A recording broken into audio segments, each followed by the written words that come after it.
नमस्कार, मैं हूं आशीष चित्रांशी और आप देख रहे हैं द न्यूज लॉन्चर। पिछले एक सप्ताह में भारतीय जनता पार्टी में एक के बाद एक इस्तीफे और इस्तीफों का ये क्रम थम नहीं रहा है। चौथा इस्तीफा सामने आ गया है। इस्तीफे तो सिर्फ 4 ही सामने आए हैं, लेकिन पार्टी के भीतर जो अकुलाहट है नेताओं में, कार्यकर्ताओं में, ये अकुलाहट भारतीय जनता पार्टी का कम से कम एक प्रदेश में तो सत्यानाश करने के लिए काफी है। सीनियर लीडर बगावती चिट्ठियां लिख रहे हैं, जिस चिट्ठी में सरकार और पार्टी के टॉप लीडरशिप की मंशा के बिल्कुल खिलाफ जाकर के मुख्यमंत्री से डिमांड की जा रही है, मोदी के ही मुख्यमंत्री से। भारतीय जनता पार्टी के दिग्गज नेता, मोदी के खास नेता, जिसके वजह से भाजपा इस मुकाम पर खड़ी है और थथरई कर रही है, वो नेता कांग्रेस, आम आदमी पार्टी, उत्तराखंड क्रांति दल सब पर एफआईआर करवा करके आप करोड़ों लोगों को रोक लोगे क्या? ये सवाल है मेरा आज उत्तराखंड के लोगों से भी। क्या वो रुक जाएंगे? क्या ये एफआईआर उनको रोक देगी? क्या आंदोलन एफआईआर से खत्म होते हैं या हो जाएंगे? नहीं हो सकता ही हालत लिखी जाए। हालत यह है कि भाजपा के सांसद कैमरे के सामने से सवाल जब सुनते हैं तो पसीना पोंछते हुए भाग निकलते हैं। जाड़े दिन में पहाड़ों में भाग रहे हैं, भीतर से पसीना छूट जा रहा है। लाइए भाऊ को मैं सारी तस्वीरें दिखाता हूं, जो लेटेस्ट अपडेट है। स्वागत है भाऊ। हमने पहले वादा किया था कि अगर कहीं पर कोई भी लड़ाई पॉलिटिकल हो तो भले हम अपडेट देकर के हट जाए, लेकिन अगर जनता की लड़ाई है तो उसका हर अपडेट हम लाएंगे। सबसे पहले दिखाइए जरा दुष्यंत गौतम, भारतीय जनता पार्टी के राष्ट्रीय महासचिव, उत्तराखंड के प्रभारी और नरेंद्र मोदी के प्रिय दुष्यंत गौतम। अंकिता भंडारी मर्डर केस में नाम उछाले जाने पर दुष्यंत कुमार गौतम ने कांग्रेस आप पर किया मानहानि का मुकदमा दायर किया है। अगली हेडलाइन भी ले आइए। इसमें सुरेश राठौर और उर्मिला सनावर सब पर मुकदमा इन्होंने किया है। अंकिता भंडारी, बीजेपी नेता दुष्यंत गौतम के केस करने से क्या उत्तराखंड खामोश होगा? ये इंपॉर्टेंट सवाल है। उत्तराखंड, ये कांग्रेस और आम आदमी पार्टी उत्तराखंड नहीं है। उत्तराखंड उत्तराखंड के लोगों से बना हुआ है। क्या मुकदमों से, केस से ये आंदोलन खत्म हो जाएगा? उत्तराखंड की जुबान बंद हो जाएगी? और अगर ऐसा होता है तब तो फिर लोकतंत्र में सबसे बड़ी ताकत, लोक की ताकत आप खत्म मान लीजिए। जरा दिखा दीजिए कि तहरीर की कॉपी दिखा दीजिए जो हमारे पास अभी मौजूद है, वो दिखाइए। ये देखिए, इसमें जो है सुरेश राठौर, उर्मिला सनावर, एक्ट्रेस उर्मिला, सुरेश राठौर। अच्छा देखिए, इतना कंफ्यूजन इन सब में है कि उर्मिला सनावर ऑब्लिक एक्ट्रेस उर्मिला सुरेश राठौर लिख रहे हैं। एक तरफ लिखते हैं उसकी पत्नी नहीं है, एक तरफ लिखते हैं उर्मिला सुरेश राठौर।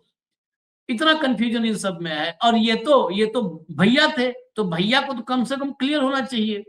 उसके अलावा इसमें जो है कांग्रेस, आम आदमी पार्टी, उत्तराखंड क्रांति दल, सबको इन्होंने ले लिया है, सबको एक साथ। मतलब पूरा भाजपा और दुष्यंत गौतम को छोड़ करके सबको निपटा दो। मानहानि का केस, मानहानि के लिए बहुत सारे, हालांकि अदालतों पे नहीं जाएंगे, अदालतें तो हमारे देश की महान है, उनके चरणों में हम कितने दिन विश्राम कर लें तब भी हमको मोक्ष की प्राप्ति नहीं होगी। अभी कल ही उमर खालिद और सर्जिल इमाम के मामले में कहा है कि 1 साल तक अब दोबारा जमानत की याचिका नहीं डालोगे तुम लोग, और ट्रायल नहीं शुरू हुआ है। 6 साल हो गया है और 400 दिन बाहर रह लिया। वो दरिंदा, दो इज्जत लूटने का दोषी है, हत्या दोषी है, उम्र कैद की सजा है, और 400 दिन से ज्यादा बाहर रह लिया है, मौज मार रहा है।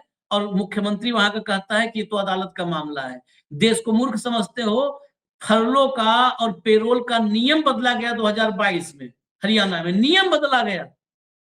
ये सब देश को मूर्ख बनाते हैं ये। खैर, तो ये जो है एफआईआर किए। भाव आगे बढ़ते हैं।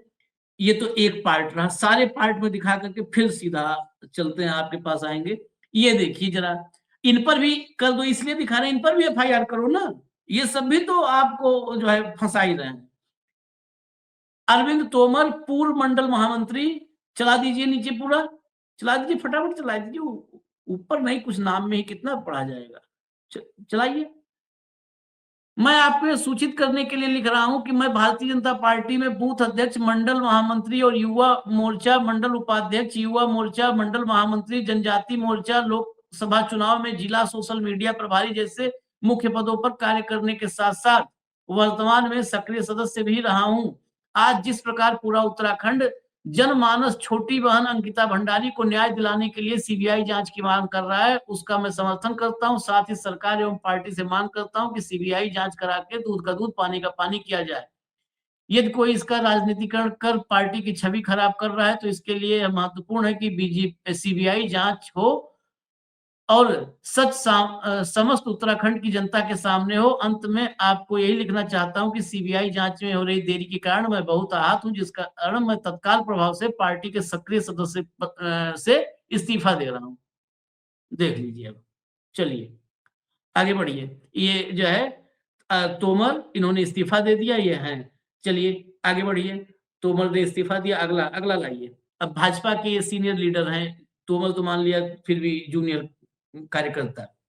वीरेंद्र सिंह बिष्ट, मित्रों राम राम। मैं भाजपा के कार्यकर्ता के रूप में अपनी पार्टी के शीर्ष नेतृत्व में राज्य के मुख्यमंत्री धामी से आग्रह पूर्वक निवेदन करता हूं कि उत्तराखंड राज्य हित में हम सबकी बेटी बहन अंकिता, जो हमारे बीच में नहीं है, उसके हत्याकांड की सीबीआई जांच कराने की संस्तुति भारत सरकार से करें।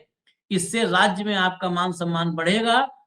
पार्टी के प्रदेश अध्यक्ष जी से आग्रह पूर्वक निवेदन है कि आप जो आंदोलन करा रहे हैं उससे पार्टी की छवि धूमिल हो रही है। जो ये उसके जवाब में आंदोलन करवा रहा है, पार्टी का नेता लिख रहा है कि पार्टी की छवि उससे धूमिल हो रही है। पार्टी के कार्यकर्ताओं और नेताओं के पास मीडिया और जनता के प्रश्नों का जवाब देने के लिए कोई कारगर उत्तर नहीं है, जिससे पार्टी की फजीयत हो रही है। कृपया पार्टी एवं सरकार की छवि को बचाएं। पार्टी हित में पार्टी कार्यकर्ता वीरेंद्र बिष्ट, पूर्व प्रदेश प्रवक्ता, पूर्व पंचायत सलाहकार परिषद, पूर्व अध्यक्ष वन पंचायत सलाहकार परिषद, ये मंत्री का दर्जा होता है। पूर्व उपाध्यक्ष उत्तराखंड सिंचाई सलाहकार परिषद। ये भाजपा के सीनियर लीडर्स में से उत्तराखंड के हैं। ये जो है प्रदेश अध्यक्ष और मुख्यमंत्री, सरकार संगठन दोनों को जो है वो कर रही है। देखिए आप, सीनियर लीडर हैं, ये फोटो भी सामने आ गई। चलिए अब आगे बढ़िए, आगे बढ़िए, आगे बढ़िए। अब फैसला आ गया है, उसमें वीआईपी का पता नहीं लगा है, तो इसका लीगल जो एस्पेक्ट है वो चैलेंजेबल है। चैलेंज करो ना, हम तो कह रहे हैं जिनको चैलेंज करना है, जिनको दिक्कत है, सीबीआई के लिए भी लोग कोर्ट में जाएं, तथ्य दें। सरकार, हमारे पास जितना है, कोर्ट ने, सरकार ने उसको अंजाम तक पहुंचा करके 3-3 लोगों को आजीवन कारावास दिलाया है। सुना आपने? ये अभी इसीलिए बाइट लगाए, पीछे अभी कहा था कि हमारे पास जवाब नहीं है कि हम जनता को जवाब दे पाए, मीडिया को जवाब दे पाए, सीबीआई जांच कराओ। भाजपा का सीनियर लीडर कह रहा है, तो ये भाजपा के सांसद कह रहे हैं कोर्ट जाओ, सीबीआई जांच करवाओ, जिसको जिसको डिमांड है कोर्ट जाओ। वो एफआईआर कर रहे हैं, ये कह रहे हैं जिसको जाना है कोर्ट जाओ। ये अहंकार आता कहां से, अगला सुनिए। लेकिन अभी तो ये कहे ना, फिर भागे ये मैदान छोड़ के, सांसद है ये भाजपा। चलता रहेगा। मेरा एक सवाल है, चलिए आपका बहुत बहुत धन्यवाद। अभी कहा हम लोग भी तो बैठे हैं, कहाँ की जल्दी है? सवाल तो सवाल है, संतुष्ट हो जाते हैं, ये तरीका नहीं है। ये है पत्रकारिता यहाँ होती है। हम तो बैठे हैं, आपको कौन सी जल्दी है? हम लोग तो बैठे हैं। माइक को एक बंद करके उठ के भागे सरपट। यही स्थिति है जो उस नेता ने कहा था कि हम जवाब देने की स्थिति में नहीं है। सांसद जवाब नहीं दे पा रहा है तो जमीन का कार्यकर्ता क्या जवाब देगा? आज से सालों पहले, हजारों साल पहले, हम्मुराबी नाम का एक राजा था। उसने पहला सोच विचार उसका था कि राज्य के किसी भी प्रजा के खिलाफ कोई भी गुनाह होता, उसे राज्य के खिलाफ गुनाह माना जाएगा और फिर राज्य लड़ेगा। लड़ेगा और मुकदमा उसी सिस्टम पर आंख के लिए आंख, हाथ के लिए हाथ, हम्म, जान के जान जो तरीका था समाज का, वो अलग हो गया। उसको हुमिराबिस कोड ऑफ कंडक्ट कहते हैं इतिहास में। यदि कोई ऑर्डिनरी यूनिवर्सिटी में पढ़ा हो, गुजरात यूनिवर्सिटी में नहीं पढ़ा हो, इंटरनेशनल पॉलिटिक्स में उसमें नहीं सिखाया गया होगा वो। तो अंकिता भंडारी उत्तराखंड की बेटी थी, मध्य प्रदेश या महाराष्ट्र से नौकरी करने नहीं गई थी। तो उत्तराखंड के बेटी के खिलाफ होने वाला हर गुनाह उत्तराखंड के राज्य का खिलाफ गुनाह है, और राज्य सरकार लड़ती है केस, पुलिस अरेस्ट करती है, और यदि उसमें पूरा न्याय नहीं हुआ तो राज्य सरकार को सीबीआई इंक्वायरी ऑर्डर करनी होगी, ना कि न्यायपालिका को। न्यायपालिका तब सीबीआई ऑर्डर करती है जब राज्य सरकार फेल हो जाती है। ये जो सांसद बैठे थे कि कोर्ट चले जाए, तो आपकी सरकार क्यों नहीं करती? आपकी सरकार क्यों नहीं करती? वीआईपी तो पहले दिन से नाम आया था, क्यों कमरा तोड़ा, क्यों गद्दे जलाए, क्या था गद्दों पे? उस बेटी की इज्जत उठी गई थी, वो था गद्दों पे, वहां प्रूफ थे, सबूत थे। सबूत जलाने वाले ये बताएंगे कानून देश को। धामी कल्प्रिट है इसमें, मुख्यमंत्री के खिलाफ मुकदमे होने चाहिए, क्योंकि उसके नेतृत्व में ये सब सबूत मिटाने का काम हुए हैं। और कोर्ट में जो लीगल सिस्टम है अपने यहाँ, कानून जो है, उस कानून में साक्ष्य मिटाने वाला भी उतना ही बड़ा गुनहगार होता है जितना गुनाह करने वाला। तो सरकार ने कमरा तोड़ा, सरकार ने गद्दे जलाए, किसको बचाना चाहती है? मुझे तो अभी डर लगने लगा है आशीष जी। डर ये है कि गौतम का नाम इतना खुले उछलने के बाद भी यदि केंद्र गौतम को प्रोटेक्ट कर रहा है, तो क्या गौतम से भी कोई बड़े नेता इन्वॉल्व थे? अंकिता के मामले में नहीं, लेकिन उस अय्याश के अड्डे पे शरीर सुख लेने जाते थे, शोषण करने जाते थे स्त्रियों का, बच्चियों का। क्या भाजपा के कोई और बड़े नेता है गौतम से भी बड़े? वो अपने आप को बचाने के लिए गौतम को बचा रहे हैं। कहीं अपनी पोल नहीं खुल जाए वहां तक, क्योंकि इतना बवाल हो जाने के बाद गौतम का तो इस्तीफा हो जाना चाहिए था। गौतम ने नैतिकता के तौर पे इस्तीफा देते कि जब तक इस केस से मैं निकलता नहीं, मैं कोई पद पे नहीं रहूंगा। आडवाणी जी का अनुसरण कर लेते।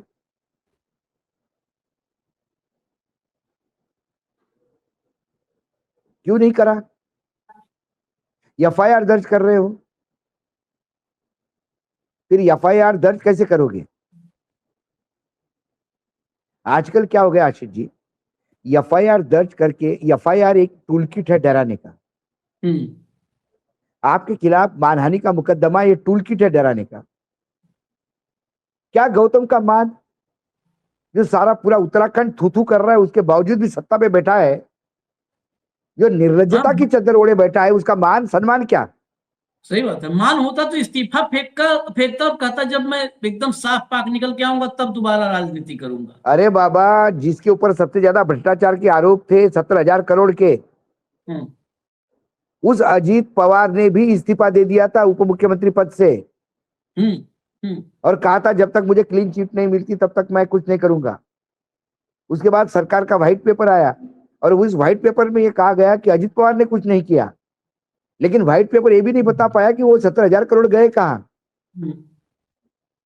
और एक महाराष्ट्र गवर्नमेंट के इकोनॉमी सर्वे नहीं बताया था बजट के पहले के कि 17,000 करोड़ रुपए खर्चा हो गए, लेकिन 2 एकड़ जमीन भी सिंचाई भूमि नहीं बढ़ी। तो पैसा कहां गया? आरोप लगाए सिंचाई मंत्री पे। सिंचाई मंत्री मतलब अजीत पवार के नाम से आरोप हो गए, तो पृथ्वीराज चौहान मुख्यमंत्री थे, इन्होंने इस्तीफा दिया, हंगामा हो गया। उन्होंने कहा मुझ पर आरोप है जब तक क्लीन चिट नहीं। फिर व्हाइट पेपर के क्लीन चिट, ऐसा ही कुछ करवाओ, सीबीआई की इंक्वायरी करवाओ, कुछ एडजस्टमेंट करो। हालांकि सीबीआई की इंक्वायरी से भी मुझे कोई बहुत बड़ा रिलीफ महसूस नहीं होता, और कल सीबीआई ने उनको बता भी दिया तो सर्वोच्च न्यायालय छोड़ देगा, बोलेगा सीबीआई गलत काम कर रही है। कल का केस तो सुन के मैं सट्ट रह गया। 6 साल चार्जशीट फाइल करने में लगते हैं। ये कौन सा अनह्यूमन है ये पता आप है यदि क्या रास्ता आने वाले 15 साल आप चार्जशीट फाइल नहीं करोगे तो क्या कोई मुजरिम 15 साल बगैर सजा भुगते 15 साल जेल में रहेगा?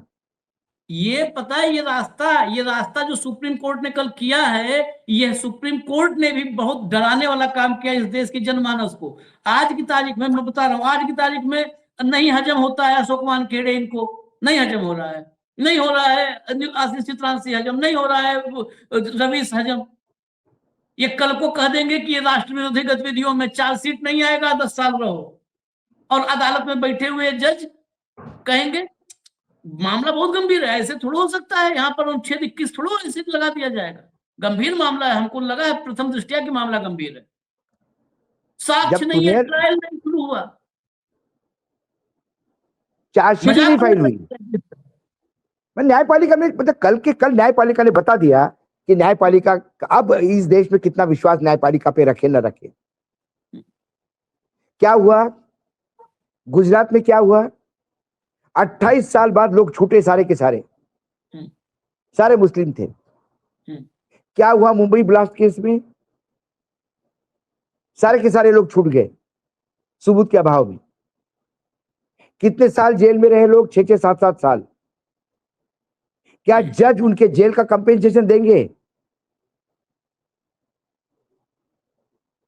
मतलब ये सर्वोच्च न्यायालय ने ये बोल दिया इनडायरेक्टली कि अब आपको सरकार के खिलाफ एक शब्द बोलना नहीं है, और बोलना है तो आप आने वाले 10-15 साल जेल में रहने की व्यवस्था कर लीजिए अपने आप। और बिल्किस उसी गुजरात में, बिल्किस के जो दरिंदे थे, वो दरिंदे 1000 दिन, वो छोड़ दीजिए बाहर स्वागत जो हुआ उनको उनके अच्छे आचरण के लिए, 1000 दिन वो भी पेरोल पर बाहर रहे हैं। 1000 दिन। 1000 आज दिन राम रहीम की स्टोरी पर काम करते समय हमने देखा कि 1000 दिन बाहर थे, इनसे ज्यादा वही रिकॉर्ड बनाए। बेसिकली क्या है, खुश करने वाली प्रक्रिया जो ट्रंप ने कल कहा था ना, ट्रंप ने बेसिकली एक पूरे इकोसिस्टम को खोला है, वो खुश करने वाला इकोसिस्टम है। ट्रंप को ये खुश कर रहे हैं, इनको कोई और खुश कर रहा है, मतलब जो अपने से ताकतवर है सब अपने आका को खुश कर रहे हैं, और गोला बना हुआ है खुश करने का, पूरा गोला बना हुआ है खुश करने का, एक दूसरे को खुश कर रहे हैं, एक दूसरे को खुश कर रहे हैं। चलिए जरा आगे बढ़िए, इसमें बहुत सारा अभी भी कंटेंट है, क्योंकि उत्तराखंड की ये परीक्षा है, ये सरकार और कार तो आएंगी जाएंगी, पार्टियां, धमकी और FIR। प्ले करिए। संदर्भित महिला जिनका वीडियो वायरल हो रहा है, उससे भारतीय जनता पार्टी का कोई लेना देना नहीं है, न वो भारतीय जनता पार्टी की वर्तमान एक सक्रिय सदस्य है। लेकिन कांग्रेस पार्टी के द्वारा जिस तरह से पूरे प्रदेश भर में माहौल खराब करने की कोशिश की जा रही है, मुझे लगता है कांग्रेस पार्टी के द्वारा ही इस तरह के वीडियो वायरल करके प्रायोजित किया जा रहा है, और वो प्रदेश में माहौल खराब करने की जो साजिश रचे हैं उसको उत्तराखंड की जनता भली प्रकार से देख रही है, और इसका जवाब उनको मिलने वाला है। अहंकार और थिथरई की परिभाषा रावण वाली खत्म हो जाएगी। ये वो महिला के बारे में कह रहे हैं, फोटो तो सब है, उसका नाम वो तो पदाधिकारी वो है, वो जो थूकी थी ना कि मैं इस पार्टी पे थूकती हूं, उस पर प्रेस कॉन्फ्रेंस किए हैं कि वो हमारी सदस्य नहीं है। लो, मतलब जो आप पार्टी के सदस्य आपके कुकर्म का पढ़ा पढ़े, वो आपके पार्टी के नहीं है, इसलिए वो इस पार्टी की सदस्यता नहीं है। और मुझे लगता है कि उस महिला ने इस वक्तव्य का स्वागत कर लेना चाहिए। तो पहले दुराचारी, भ्रष्टाचारी, व्यभिचारियों को साथ देने वाली पार्टी के साथ एक सज्जन घर की महिला, एक संस्कारी महिला हो नहीं सकती। महिला अपने आप में सर्वशक्तिमान शक्ति मानी जाती है। महिला शक्ति, स्त्री शक्ति के सामने हमारा सनातन धर्म, हम नतमस्तक होते हैं, और उस स्त्री शक्ति को यह बदनाम करने की कोशिश करते हैं कि हमारा उससे कोई लेना देना नहीं है। वो तो वैसे ही थूक चुकी है आपके पार्टी पे, और वो किस पोस्ट पे ये बता के चुकी है। आप उस महिला के खिलाफ केस कीजिए कि आप पार्टी का गलत नाम ले रही है, औकात होगी आप में तो उसके खिलाफ केस करिए। बोले जनता जवाब देगी, जनता क्या जवाब देगी? जनता सवाल पूछ रही है, जवाब आप भाग रहे हैं जनता के सवालों से। आपके सांसद उठ के भाग रहे हैं कि हो गया हो गया हो गया हो गया, आप खुला हम चैलेंज करते हैं, आपको खुला हम चैलेंज करते हैं। आशीष जी के परमिशन से फिर आज हम एक घोषणा करेंगे कि आइए आप न्यूज लॉन्चर पे, हम उस महिला को लेके आएंगे और बताइए वो महिला सामने आमने सामने बात हो और बताइए वो महिला का कोई लेना देना नहीं भाजपा से। अरे जब तक आपको किसी का उपयोग होता है तब तक आप उपयोग लेते हैं और उसके बाद उसको फेंक देते हैं उपयोग करके। यूज एंड थ्रो की पॉलिसी पे भाजपा चल रही है और ये जनता आप समझ रही है। जब तक राठौड़ का यूज था, राठौड़ हो रहा था। जब राठौड़ की पत्नी पत्नी हो रही थी तब बहन थी। और आप ही के अध्यक्ष कहते हैं कि आप चिंता मत करो, पति को छोड़ दो, नालायक है तो मैं हूं ना, मैं हूं। उसको साथ देने वाले की लंबी लाइन लगी हुई थी आप ही के भाजपा में। उस महिला से बुके लेते समय शर्म नहीं आई आपके नेताओं को, फोटो छपवाते हुए। और आज कहते हैं कि वो राठौड़ की भी पत्नी से हमारा कोई लेना देना नहीं है, राठौड़ से भी कोई लेना देना नहीं है, आर्य से भी कोई लेना देना नहीं है। एक दिन गौतम का भी आएगा, ज्यादा गले में पड़ गया तो बोले गौतम का भी कोई लेना देना नहीं है। कौन होते गौतम? कहाँ थे? जैसे चुनाव आयोग ने कहा कि हमने एसआईआर का आदेश ही नहीं दिया आरटीआई को सवाल के जवाब में, वैसे बोले कि गौतम को अभी कभी अपॉइंट ही नहीं किया हमने, फर्जी लेटर लेके चल रहे थे वो। कौन गौतम? हम नहीं जानते गौतम को। डिसोन करने में तो ये तो वहीं से सीखा है, नागपुर से सीखा हुआ है डिसोन करना। हाँ, डिसोन करना। लेकिन नागपुर ने ऐसा बीज बोया डिसोन करने का कि अब संघ को डिसोन कर दिया बीजेपी ने। हाँ, और संघ जैसा मोदी जी के आरोप है कि वो ट्रम्प के पीछे पीछे भाग रहे हैं हाथ जोड़ के, वैसे मोहन भागवत जी आजकल इन दोनों गुजरातियों की सेवा में लगे हैं। आदेश करे मैं सुबह क्या बोलूं आज जो आपके लिए सुविधाजनक हो। चलिए अभी और भी है, अभी ये भैया आगे चलो तो फटाफट दिखाओ ये तस्वीरें जो हमने कल तक 11 जनवरी को पूरा उत्तराखंड बंद रहेगा।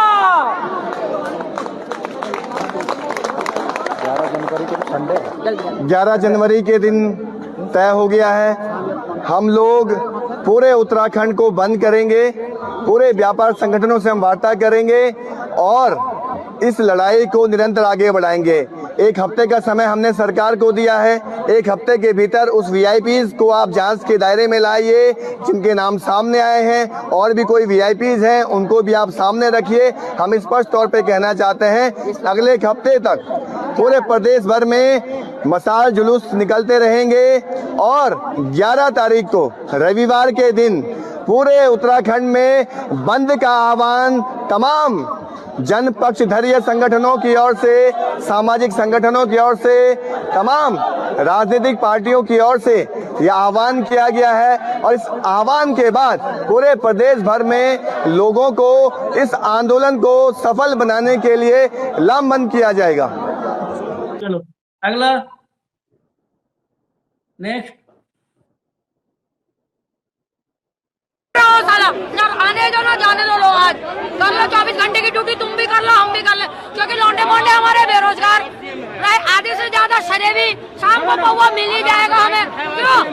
घर हमारा है नहीं, बच्चियों को हमारे तुमने खाई दिया, आराम से बैठेंगे, हमें कोई जल्दी नहीं है। धाकड़ जी तुम छोई भात खाओ, हम भी रात को बैठे हैं यहाँ, कहीं नहीं जाएंगे। अब की बार हलवा खा के ही जाएंगे। अब चिंता मत कर, बचा ले जितना बचाना है अपने वीआईपी को।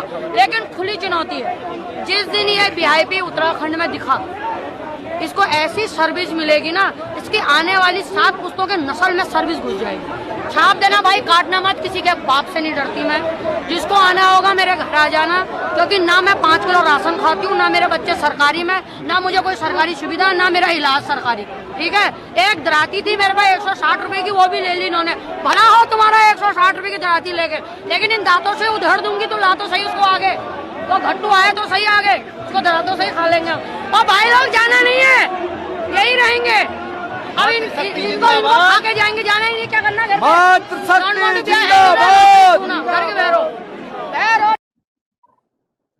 पूरा बीजेपी का सर्विसिंग हो रहा है, पूरे बीजेपी का सर्विसिंग हो रहा है। पूरा 5 किलो राशन भी नहीं लेते। ये पता है, ये बाइट बहुत छोटी थी और खाली इसमें एक एंगल हम लोग वीआईपी देख रहे हैं। इस महिला ने वो पूरे के पूरे बीजेपी के इकोसिस्टम को, चुनाव जीतने वाले मशीन को, सबको एक्सपोज कर दिया है कि हम 5 किलो राशन नहीं लेते हैं, तुमसे डरते नहीं है, न तुम्हारा इलाज लेते हैं, न तुम्हारी कोई सुविधा लेते हैं, न हमारे बच्चे सरकारी नौकरी में है कि उनका कुछ कर पाओगे, और बाकी इसके अलावा कुछ करना है तो घर पे आ जाना, जेल में डालना है तो। गजब। चलिए हाँ। आगे बढ़िए। हाँ। एक बात और बोली हो, बच्चों को तो हाँ। शराबी बना के रखा है, पतियों को तो हाँ। खत्म ही कर दिया है। हमारे पास बचा क्या है?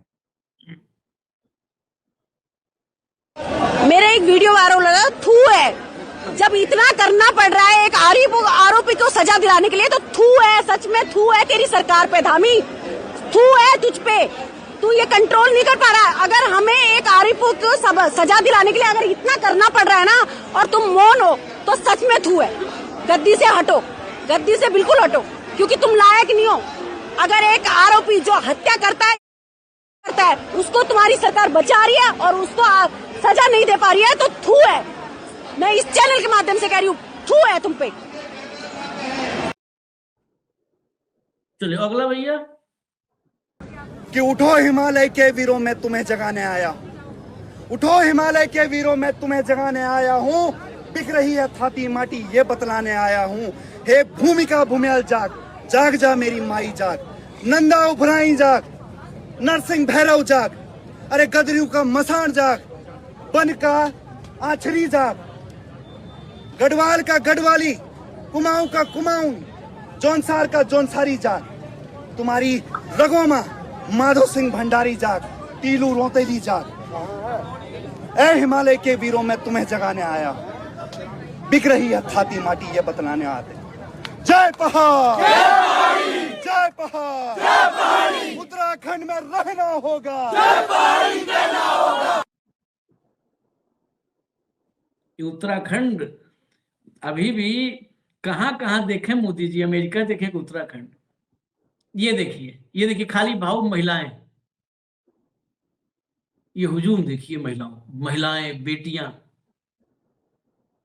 और ये देखिए मतलब बिल्कुल वो इलाका है जैसे कल एक तस्वीर आई थी, तो उससे भी ज्यादा वो है। पुरुष तो पीछे, पुरुष भी है लेकिन पुरुष बिल्कुल पीछे हैं, और पूरा महिलाएं फ्रंट पे लीड कर रही हैं, बुजुर्ग से लेकर के और बेटियां तक। चलिए भैया अगला विजुअल। अंकिता हम शर्मिंदा है,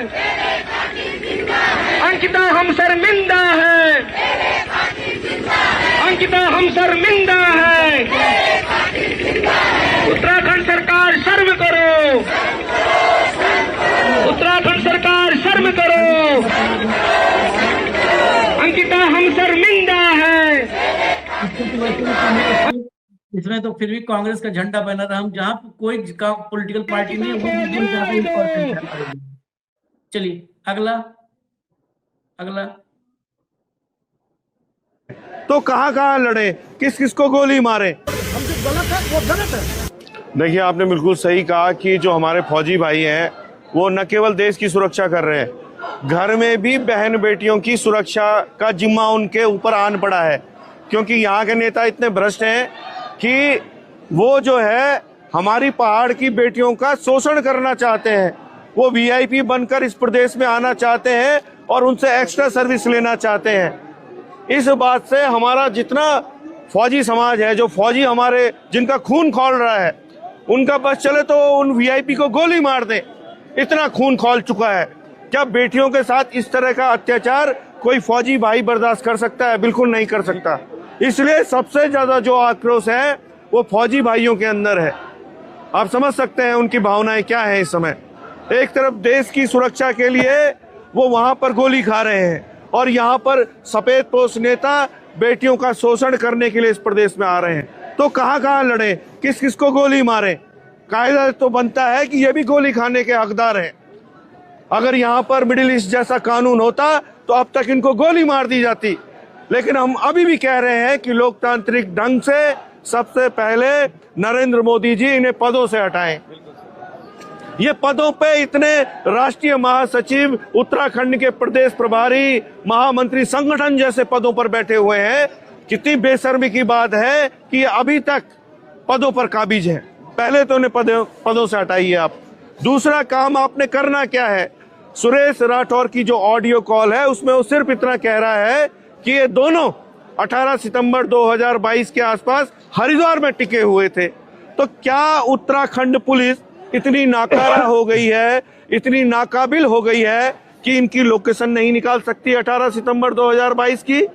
18 सितंबर 2022 के आसपास क्या ये पुलकित आर्य, विनोद आर्य, रेणु बिष्ट और ये तमाम लोग हैं, उनसे बातचीत कर रहे थे कि नहीं कर रहे थे? भाई इतने से ही दूध का दूध और पानी का पानी हो जाएगा, कोई सीबीआई जांच की जरूरत नहीं है। लेकिन सरकार की बेशर्मी है, न केवल राज्य सरकार की बेशर्मी। चलिए, ये पूर्व फौजी हैं सब, और उत्तराखंड में तो फौजी इतने हैं कि गिनती नहीं है। और भी बच्चा है तो एक आध दिखा दीजिए भैया, फिर कंक्लूड करें फटाफट।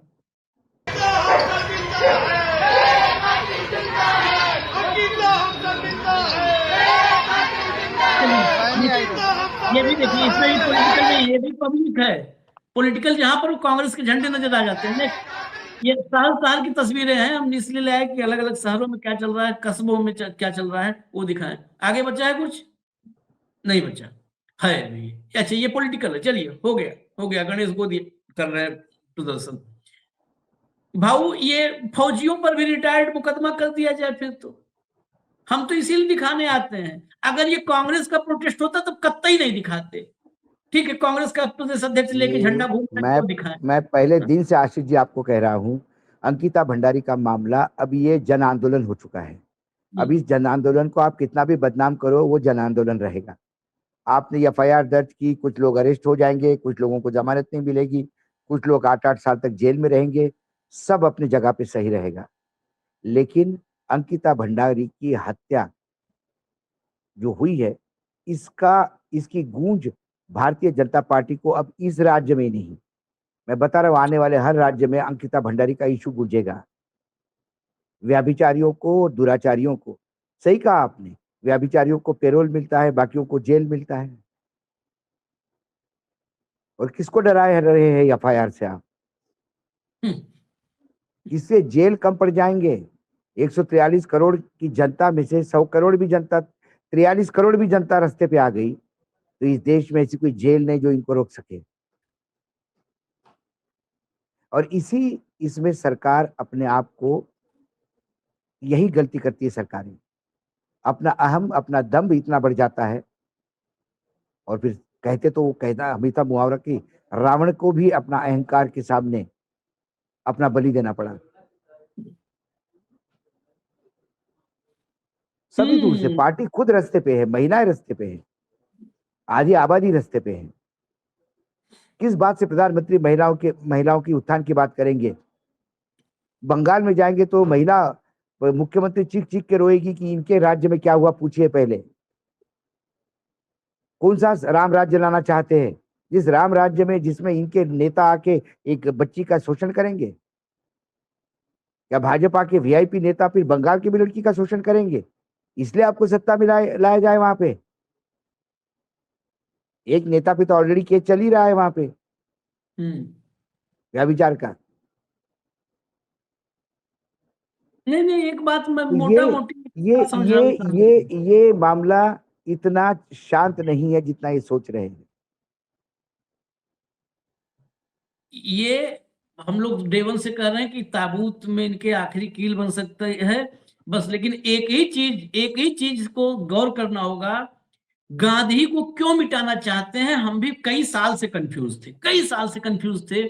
लगता था कि ये कट्टर हिंदूवादी हैं, ये हिंदू राष्ट्र बनाना चाहते हैं, इसलिए गांधी को धीरे धीरे मिटाना चाहते हैं कि गांधी को ये देश भूल जाए ना। अब मैं निष्कर्ष पे पहुंच चुका हूं, गांधी को इसलिए मिटाना चाहते हैं क्योंकि अगर ये देश गांधीमय हो गया, गांधी को याद कर लिया, गांधी उनके भीतर का जग गया इस देश, तो ये 1 मिनट सत्ता में नहीं रह पाएंगे। क्योंकि गांधी भय खत्म करते हैं। गांधी किस चीज का भय खत्म करते हैं? जेल का भय खत्म करते हैं। अभी भाव कहा ना कि जेल का भय खत्म करते हैं। गांधी ने जेल का भय खत्म किया था तो अंग्रेजों की चूल्हे हिल गई थी। जेल का भय खत्म हो गया ना इस देश से, इनके पास क्या है सबसे बड़ा? एक्टिविस्ट को डरा दो जेल से, पॉलिटिकल कार्यकर्ता को डरा दो जेल से, अपोजिशन को डराओ जेल से। जेल ही तो डर के सब भाजपा में जा रहे हैं। किसका किसका नाम लिया जाए? सब तो भाजपा में जो जा रहे हैं वो जेल से डर के जा रहे हैं। जेल से डरा दो, और जेल का डर जिससे कहते हैं ना, जिससे डराओ बार बार डराओगे, एक बार डर खत्म हो जाए। जेल का डर अगर खत्म हो गया, ये मिनट, 1 मिनट सत्ता में इनका रहना मुश्किल हो जाएगा। और जेल का डर खत्म करने के लिए गांधी वो नाम ही है जो खत्म कर देता है, भय खत्म कर देता है। भय कर। इसीलिए गांधी को दूसरी बात आशीष जी, गांधी जी की अहिंसा, मैं कमलापति त्रिपाठी जी की किताब पढ़ रहा था गांधी पे, और मुझे गर्व है कि हम पत्रकारिता में है तो कमलापति त्रिपाठी हमारे पुरखा रहे हैं, बहुत प्रखर पत्रकार रहे हैं, पराड़कर साहब के चेले रहे हैं। वो कोई ट्रम्प पंप के चेले नहीं, पराड़कर के चेले रहे हैं। तो उन्होंने गांधी के बारे में, जब महात्मा गांधी जी के बारे में जब लिखते हैं अहिंसा को लेकर, उन्होंने कहा कि महात्मा गांधी ने जब अहिंसा का कंसेप्ट लिया तो ये हमारे लिए नया नहीं था, अपने देश के लिए। गौतम बुद्ध, महावीर, ये सब अहिंसा की बातें करते थे, लेकिन कहीं ना कहीं उस अहिंसा में विड्रॉवल था। महात्मा गांधी की अहिंसा में आक्रामक था। महात्मा गांधी ने अहिंसा को ही टूल बनाया, और उस अहिंसा का भय हिंसा करने वाले पे व्याप्त हो गया। तो इसीलिए महात्मा गांधी भय तो खत्म ही कर देते हैं, लेकिन जब आपका भय खत्म हो जाता है तो आपके सामने जो होता है वो भयग्रस्त हो जाता है, वो तो थर-थर कांपता और है। इसी भय से ये थर-थर कांप रहे हैं। इसीलिए महात्मा गांधी को समाप्त करने के लिए निकले हैं, ताकि किसी योजना में भी महात्मा गांधी ना रहे। और महात्मा गांधी को समाप्त करेंगे, जाएंगे फूट डालेंगे, मतलब महापुरुषों में भी फूट डालने में एक्सपर्ट हैं। बंगाल में नेताजी सुभाष चंद्र बोस की बात करते हैं, और गांधी जी पर आरोप, मतलब गांधी क्या नेहरू पर आरोप। एक संस्मरण चलते चलते बताऊं, एक बार सवाल हुआ नेताजी सुभाष चंद्र बोस से कि आपके और गांधी के बीच में क्या सब कुछ ठीक ठाक नहीं है? तो क्या कहा सुभाष चंद्र बोस ने? कहा ये कल्पना भी कोई कैसे कर सकता है, ये सोच भी कैसे सकते। मैं उस गांधी से मतभेद, वो गांधी, जिस गांधी को जब मैं खड़ा देखता हूं तो ईसा नजर आता है, ईसा मसीह, और जब लेटा देखता हूं तो बुद्ध नजर आता है, मैं उससे मतभेद रखूंगा। खड़ा गांधी ईसा मसीह, और लेटा गांधी मुझे बुद्ध नजर आता है, मैं उससे मतभेद। इसीलिए जो संघी, जो अंधभक्त गांधी को राष्ट्रपिता मानने को तैयार नहीं है, उनको आज बता दूं, महात्मा गांधी को राष्ट्रपिता की उपाधि सुभाष चंद्र बोस ने ही दी थी। यही कह रहे हैं कि वो मतलब इसीलिए क्योंकि हमें अपने पिता में भगवान दिखता है, पिता में यीशु भी दिखता है, पिता में विष्णु भी दिखता है, कभी शिव का तांडव भी दिखता है, तो कभी बुद्ध भी दिखता है। तो महात्मा गांधी में अपने भगवान की जिसने प्रतिमा देखी होगी, लेकिन ये तो, अरे इनका बस चले तो ये भगवान लक्ष्मी और विष्णु में, राम और सीता में झगड़े लगवाए। हाँ, ये बेसिकली उस धोबी की तथाकथित औलादे हैं। नहीं ये मत कहिए, नहीं तो सब डाउट लेते हैं। आपने जातीय टिप्पणी कर दी। जातीय टिप्पणी नहीं, मैं ऐसा मैं धोबी के समाज के प्रति कुछ नहीं बोलता भैया। मैं यदि किसी को दिल भी दुख गया अगर, मैं अभी माफी मांग लेता हूँ। मैं एक उक्ति जो थी, जो ये कहते हैं कि भाई धोबी के एक ऑब्जेक्शन से सीता को उन्होंने जंगल भेजा था, मैं उसको लेके कहा मैंने, एक व्यक्ति को, छोड़ दीजिए धोबी, मेरे शब्द वापस लेता हूं, जिस विचार ने सीता को भी डाउट से देखा और राम को सीता का त्याग करने के लिए मजबूर किया, उसी विचारों की पैदाइश ये है जो वर्तमान में देश चला रहे हैं। इसीलिए राजेंद्र प्रसाद और नेहरू, गांधी और नेहरू, आंबेडकर गांधी, गांधी आंबेडकर, आंबेडकर नेहरू, आंबेडकर उसके साथ कई जगह पे तो ऐसा करते कि एक दूसरे का संबंध भी नहीं है। नेहरू मतलब पटेल एक दूसरे के मतलब एक मर गया उसके बाद दूसरा पैदा हो गया, उसके बावजूद भी उनके झगड़े लगवा देते हैं ये लोग। फिर बताना पड़ता कि नहीं नहीं ये गलत एग्जाम्पल दे रहे हो। जब वो तो मर चुके थे। अच्छा अच्छा अच्छा ऐसा क्या? फिर अब कोई दूसरा आदमी ढूंढो जिससे झगड़ा करवाए इनका। नहीं सही बात है, महापुरुषों सब में एक दूसरे झगड़ा, पता नहीं भाई फूट डालो राज करो की नीति। तो हालांकि 25 में संघ बना, लेकिन हो सकता है कई बार कहते हैं ना कि मिट्टी में कुछ अंश होता है, पता नहीं अंग्रेज कभी नाक फूट के वहां पर यहाँ पे दफ्तर वहां गए थे। ये अंग्रेजों के चेले रहे हैं, अंग्रेजों के हमको लगता समर्थक है रहे हैं। अंग्रेज से सीखे। तो अंग्रेज जो से सीखा है इन्होंने, वो पैटर्न नहीं, पूरा अंग्रेजों का ही है। कई बार तो लगता है अंग्रेज इनसे सीखे। कई बार तो ये भी लगता है कि अंग्रेज इनसे सीखे, अब कहाँ सीखे वो पता करना होगा।